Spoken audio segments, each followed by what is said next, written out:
So it was that he was now desperately sent to France to try and renegotiate some of the debt owed to the new French king, Louis XII. But the king squarely viewed the Signoria as having caused the mutiny in the first place, by delaying wages and undersupplying his army. So Machiavelli was kept at arm's length for months, desperately trying to win over key courtiers behind the scenes. The Signoria made Machiavelli's task even harder by a meagre diplomatic budget that saw him continually draw on his own funds just to keep up appearances.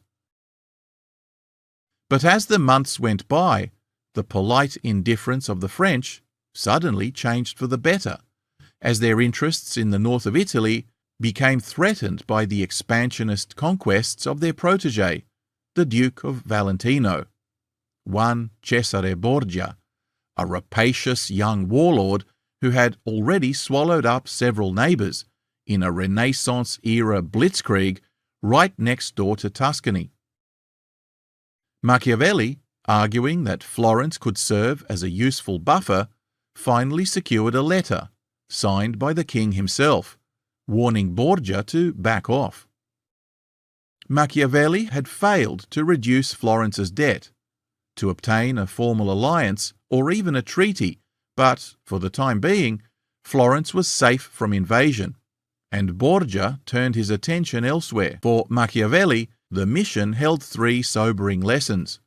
First, it was a reminder of the limits of negotiation.